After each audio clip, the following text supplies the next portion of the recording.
ദൈവത്തിന് മഹത്വം ഉണ്ടാകട്ടെ. എന്നിൽ കൂടി ദൈവത്തിൻ്റെ വചനങ്ങളെ കേട്ടുകൊണ്ടിരിക്കുന്ന എൻ്റെ എല്ലാ സഹോദരങ്ങളെയും എൻ്റെ ദൈവം ധാരാളമായി അനുഗ്രഹിക്കട്ടെ എന്ന് പ്രാർത്ഥിക്കുകയാണ്. ഇന്ന് നിങ്ങൾക്കായി ഒരു വചനം വായിച്ച് കേൾപ്പിക്കാൻ ആഗ്രഹിക്കുകയാണ്. 86-ാം സങ്കീർത്തനം, അതിൻ്റെ 1-2 വാക്യങ്ങൾ മാത്രം നിങ്ങൾക്കായി വായിക്കുവാൻ ഞാൻ ആഗ്രഹിക്കുകയാണ്. അവിടെ വായിക്കുന്നത്: യഹോവേ, ചെവി ചായ്ക്കണമേ, എനിക്കുത്തരമരുളണമേ.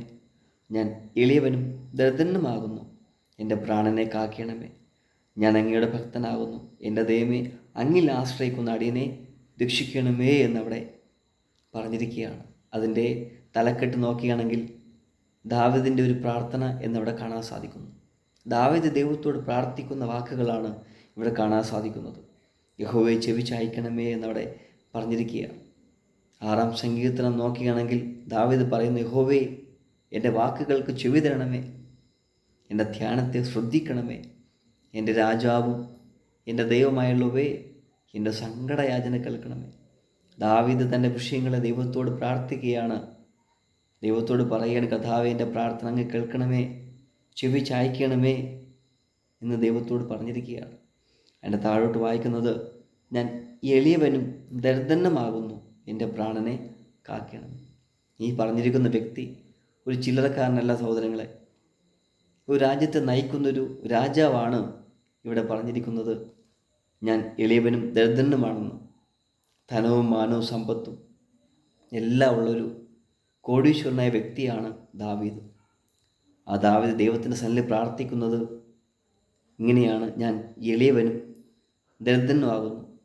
എന്നെ കേൾക്കുന്ന സഹോദരങ്ങളെ, നമുക്ക് എന്തൊക്കെ ഉണ്ടെങ്കിലും, എന്തൊക്കെ അനുഗ്രഹങ്ങളുണ്ടെങ്കിലും, എത്ര സാമ്പത്തികം ഉണ്ടെങ്കിലും, ദൈവത്തിൻ്റെ സന്നിധിയിൽ നാം നമ്മെ തന്നെ താഴ്ത്തി ഏൽപ്പിക്കണം.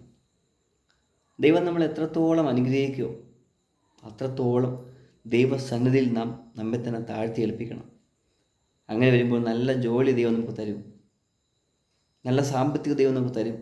അത്രത്തോളം നമ്മൾ അഹങ്കരിക്കില്ല എന്ന് ദൈവത്തിന് തോന്നിയാൽ ദൈവം നമുക്കെല്ലാം തരും. നമുക്കൊന്നുമില്ലെങ്കിൽ പോലും നമ്മുടെ ജീവിതത്തിൽ അഹങ്കാരം, ഞാൻ തന്നെ വലിയ ആളെന്നൊരു ചിന്ത നമ്മുടെ ജീവിതത്തിലുണ്ടെങ്കിൽ നമ്മുടെ ജീവിതം അവിടെ പരാജയമായി തീരും. അവിടെ ദാവീദ് പറയുകയാണ്: ഞാൻ എളിയവനും ദരിദ്രനുമാകുന്നു, എൻ്റെ പ്രാണനെ രക്ഷിക്കണമേ, എൻ്റെ പ്രാണനെ കാക്കണമേ. ഒരു രാജാവിന് എപ്പോഴും തൻ്റെ ഭടന്മാരുണ്ടായിരിക്കും. രാജാവിന് ഒരു ആപത്തും പറ്റാതിരിക്കുവാൻ വേണ്ടി, ശത്രുക്കൾ വന്ന് കൊല്ലാതിരിക്കാൻ വേണ്ടി എപ്പോഴും സപ്പോർട്ടിന് ആൾക്കാരുണ്ടാവും, തൻ്റെ പ്രാണനെ സൂക്ഷിക്കുവാൻ. പക്ഷെ ദാവീദ് പറയുകയാണ്: യഹോവേ, എൻ്റെ പ്രാണനെ അങ്ങ് കാക്കണമേ. വേറെ ആർക്ക് നമ്മുടെ പ്രാണനെ രക്ഷിക്കുവാൻ കഴിയില്ല സഹോദരങ്ങളെ, ദൈവത്തിന് മാത്രമേ സാധിക്കുകയുള്ളൂ. പഴയ ഒരു പുസ്തകം നോക്കുകയാണെങ്കിൽ, ഇയ്യോബിൻ്റെ പുസ്തകം പഠിക്കുകയാണെങ്കിൽ, ഇയ്യോബിൻ്റെ മേൽ പിശാച് ദൃഷ്ടി വെച്ചപ്പോൾ പിതാവായ ദൈവം പറയുകയാണ്: നീ അവനെ ദൃഷ്ടി വയ്ക്കുന്നതേ കൊള്ളാം, അവൻ്റെ പ്രാണനിൽ മാത്രം തൊടരുത്. അപ്പോൾ നാം ഒന്ന് ചിന്തിച്ച് നോക്കണം, നമ്മുടെ പ്രാണൻ ദൈവത്തിൻ്റെ കയ്യിലാണ്. ദൈവത്തിൻ്റെ അനുവാദമില്ലാതെ ആർക്കും നമ്മെ ഒന്നും ചെയ്യാൻ കഴിയുകയില്ല. നമുക്ക് ദൈവം തരാനുള്ള അനുഗ്രഹങ്ങളെ ദൈവം നമുക്ക് തന്നിരിക്കും, ആർക്കും കൊണ്ടുപോകാൻ സാധ്യമല്ല. നാം ദൈവസന്നിധിയിൽ എളിമയുള്ളവരാണെങ്കിൽ, ദൈവത്തിൻ്റെ സന്നിധിയിൽ താഴ്മയുള്ളവരാണെങ്കിൽ ദൈവം നമ്മെ അനുഗ്രഹിക്കുക തന്നെ ചെയ്യും.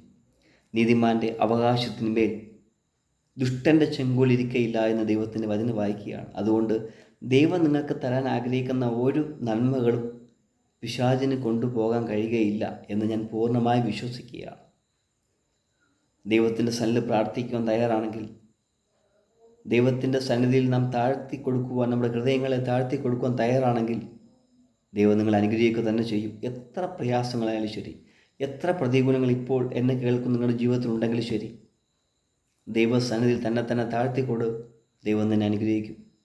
നിന്നെ എപ്പോഴും പറയാനുള്ള വാക്യം ഒന്നുകൂടെ പറയുകയാണ്: കണ്ണുനീരോടെ വിതയ്ക്കുന്നവൻ ആർപ്പോടെ കൊയ്യും. ഇപ്പോൾ എന്നെ കേൾക്കുന്ന സഹോദരങ്ങളെ, നിങ്ങളുടെ ജീവിതത്തിൽ ഇപ്പോൾ കണ്ണീരും ദുഃഖവും പ്രയാസങ്ങളും ഒക്കെ ഉണ്ടെങ്കിലും ആർപ്പോടെ കൊയ്യുന്ന, അല്ലെങ്കിൽ സന്തോഷിക്കുന്ന ഒരു ദിനം നിങ്ങൾക്കുണ്ടാകും. എന്ത് വേണം? ദൈവത്തിൻ്റെ നമ്മെ തന്നെ താഴ്ത്തി ഏൽപ്പിച്ചുകൊണ്ട് ഓരോ ദിനവും മുന്നോട്ട് പോയി നോക്ക്. ദൈവം നിന്നെ അനുഗ്രഹിക്കുകയും ദൈവം നിന്നെ സഹായിക്കുകയും ചെയ്യുമെന്ന് പറഞ്ഞുകൊണ്ട് എൻ്റെ എളിയ വാക്കുകളെ ഞാൻ നിർത്തുകയാണ്. ദൈവം നിങ്ങളെവരെയും അനുഗ്രഹിക്കട്ടെ, സഹായിക്കട്ടെ. ആമേൻ.